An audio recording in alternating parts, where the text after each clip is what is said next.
Hi everyone and welcome! Have you ever had a really cool vintage PC case with a badly damaged bezel? Then have you ever wondered if you could repair it? If the answer is yes, then this video is for you. I will be experimenting with fixing this badly damaged front bezel that's missing one of its corners, and the results look pretty good, so stay tuned. Okay, so here's the story. I recently got a really nice baby AT case with a badly damaged front bezel. Its top right corner has been broken off completely, and I don't have the broken parts to glue them in. There's also a vertical crack along its left hand side, but they should be easy to fix with some super glue. What's also really cool is that you can even fit an LED MHz display.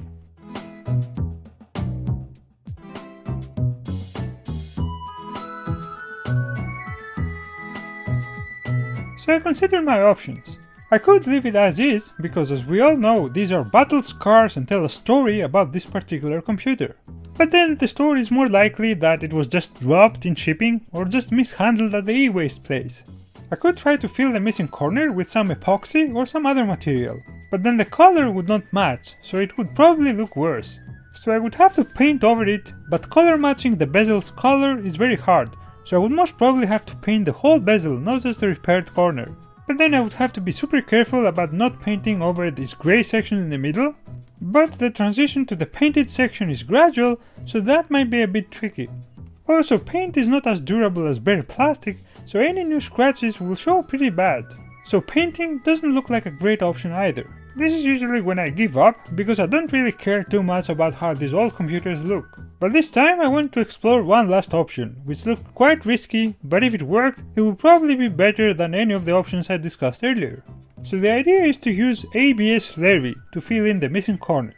This is a well-known method for repairing 3D printed objects made of ABS plastic filament. And according to the 3D printing community, creating your own slurry is as easy as dissolving some ABS plastic into pure 100% acetone. With the right ratio of acetone and plastic, you can get a viscous liquid referred to as ABS slurry, which you can use to fill in the gaps.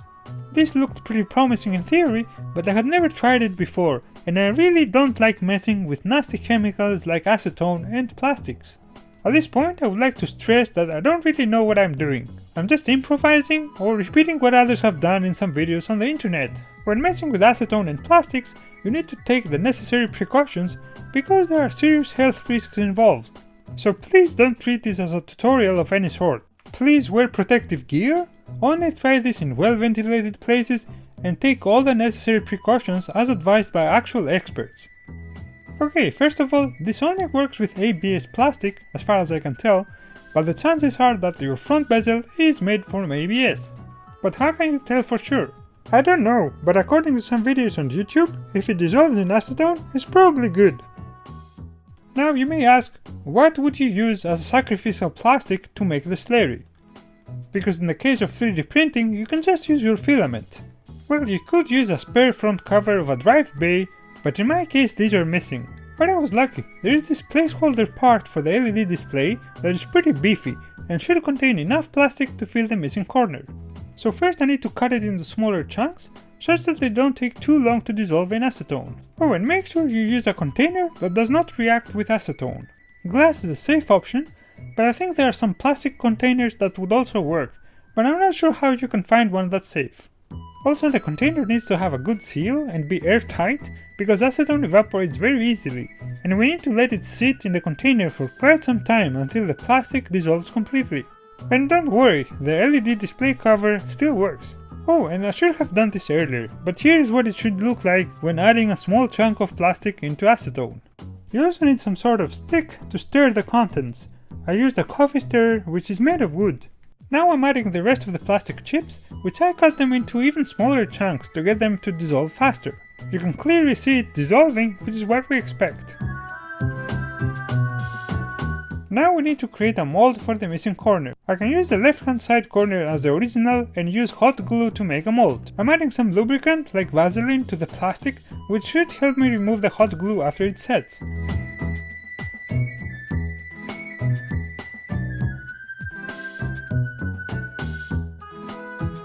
I think the hot glue may react with the acetone, So I decided to add a layer of aluminum foil in the areas where the mold would get in touch with the ABS slurry.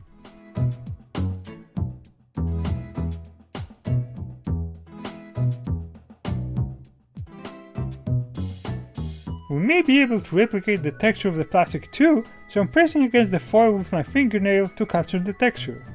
But yeah, when I try to attach the foil to the mold, it becomes wrinkled, which is not great.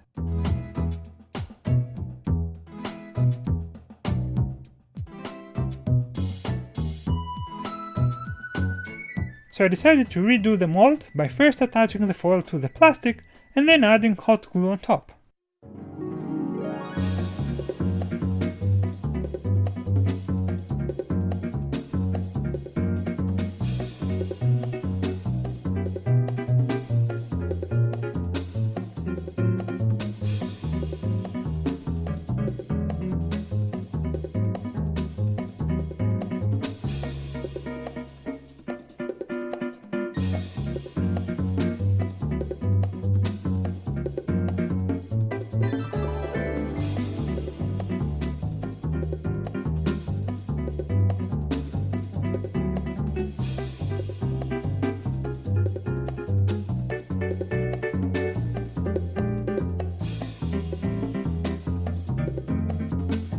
And yeah, this looks so much better.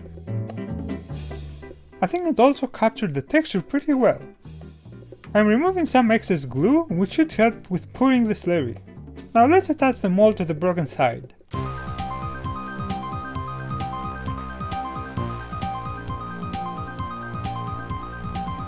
And let's add the slurry. I'm using some cheap metal tweezers, but a small paintbrush should probably work better. In retrospect, I think I should have added a bit more acetone to make the slurry less thick, but it is what it is. Working with ABS slurry is not easy. It gets very sticky quite fast and the surface becomes quite stringy, which is very annoying. 24 hours later, it looked dry enough, so I removed the mold.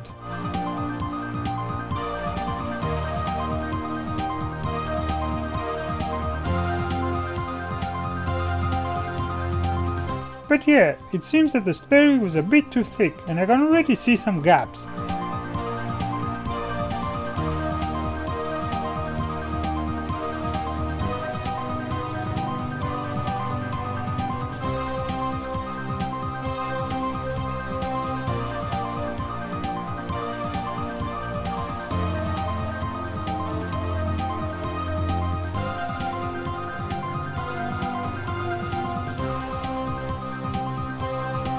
To fill the gaps, I covered the corner with aluminum foil and added some slurry off camera.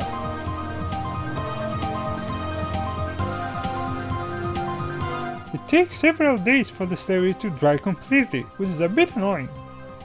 So I tried to see if heating it up at a low temperature could get it dry, but as you can see, it just makes it bubble up.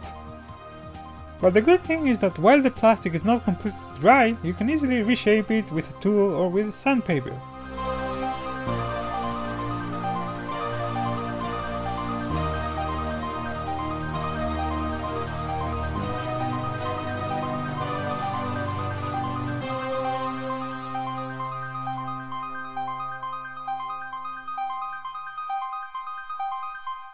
Yeah, heating it up was a big mistake. It made it a lot worse. So let's try to fix it by adding a thin layer of fresh slurry that is thinner than before.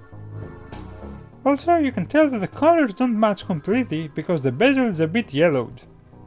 So one day later, after retro-brighting and a bit of sanding, it looks like this, which is an improvement. But the texture is not as shiny as the rest of the case, so I tried going over it with just a little bit of acetone. It did improve things a bit, but I'm still not super happy with these small craters that show up in the surface.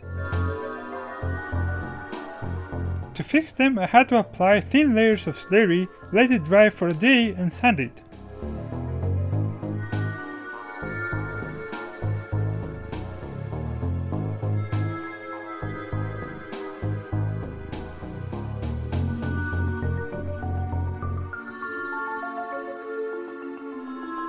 After repeating this a few times, the end result is pretty good.